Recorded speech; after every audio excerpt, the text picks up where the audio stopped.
I mean, who writes these scripts? The fact that RCB can manage to give a mini heart attack or two to their fans every time they play is a given. And they did the same today. RCB winning by 3 wickets. And Dinesh Karthik, out of all of them, had to hit the winning runs. And we have Graeme Swann to discuss it all with us in this post-match review. Swanee, first and foremost, great to see you on cricket.com. What a game of cricket. Let's just start there. What a game. And I bet your heart rate was about 300 beats per minute by the end, the old RCB boy in the corner there. I honestly thought they'd thrown it away. When David Willey got run out, it was all just, got caught, sorry. It was all just so strangly from that point. And it just seemed that they'd left too little too late. But what can you say, Dinesh Karthik? He batted brilliantly the other night. And now he's come out and he's done it again. New franchise, new fresh approach. And he's looking brilliant, but biting the hand that used to feed. Oh, painful for KKR, I'm sure, but brilliant for RCB. Basically, the fact that the plan worked really well from RCB to go short and pepper the KKR batsman, and it came off with some success. Yeah, sorry. The wicket it's got some pace. That wicket at DY Patil Stadium, it seems to have some pace, and there was a little bit in it with the new ball. I thought the bowling up top was brilliant. It really was. And to get those wickets, but for both teams actually, both sets of new ball bowlers deserve a huge round of applause today, because when there is something in the wicket, it's very easy in the IPL. You know, if someone just goes for a shot, gets the top edge, uses the pace of the ball, hits a couple of fours, you can easily be like none for 50 from 5-6 overs, like RR were last night. But that wasn't to be tonight. It was wickets for both sets of opening bowlers, and really good wickets for both teams. Absolutely. And a word on Hasaranga, who was just magical in the night. 4 for 20, 15 dot balls. Can't ask for more, really.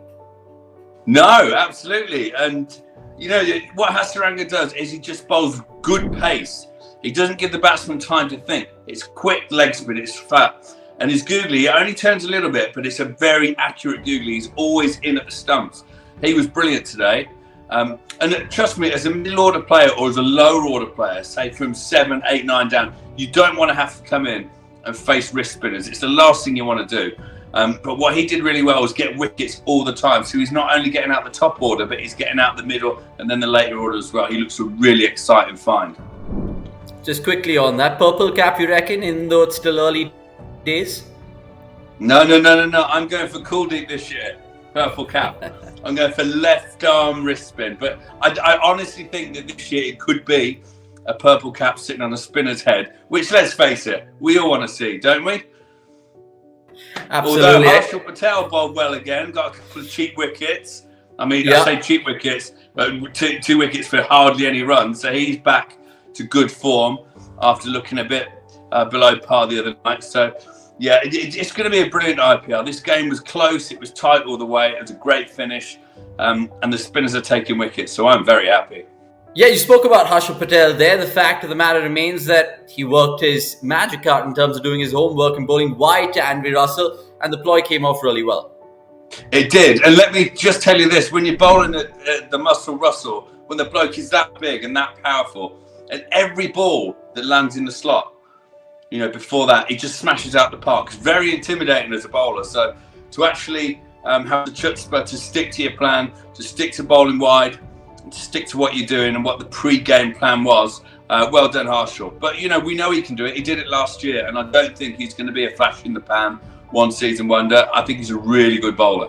All right. Coming to RCB's reply now, were they kind of going at it because they want to look at things like net run rate, or was it just good bowling from a KKR perspective?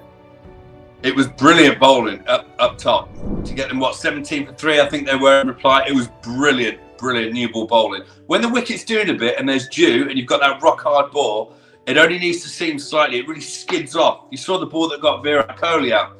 If that hadn't skidded off so much, he'd have middled it. But just that extra slight bit of pace meant it grabbed the outside edge. So it was brilliant new ball bowling rather than bad batting.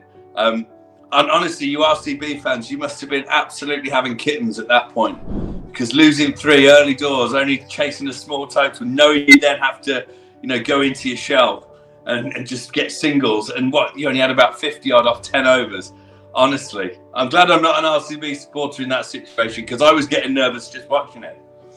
Yeah, it's just a typical day in the office from an RCB fan perspective to just be choking at home. Let's end on a KKR perspective then, because look, at the end of the day, they look at this when they go back to the hotel and be like, we made a match out of that, and there's plenty of positives to take still. There are plenty of positives. I mean, I think they're bowled brilliantly. I tell you, the one thing they'll rue is that run-out attempts at the end where both RCB batsmen end up at the same end, and just a lack of thinking from the field, just panicking, not taking his time, not good enough communication in the middle to get that ball at the other end. That could have been the end of, it could have been Kartik gone, and that could have just upset the apple cart even more and won them the game. So it's those little moments that mean you could have won 2 out of 2. And let's face it, KKR are a good team. They'll be there or thereabouts, but they won't be happy they lost this one. But they'll be very happy that they managed to get back into the game. It's just sometimes when you get back into a game and get ahead in the game, that I think they did with 2 or 3 overs left. I think they just got ahead. It's even harder to lose that game. You'd rather lose heavily than come so close and lose in a tight one. Right, so of course they'll take some pride out of this performance. And RCB, well, they lost the other night, won today. KKR winning the other night, losing today. So it's just the beauty of the IPL, really. Graeme Swann, thank you so much for your time. We'll catch you soon, of course, because there's plenty of cricket on the cricket.com platform, and you can catch it all. Until then, the next time, it's a goodbye from him and, of course, me as well.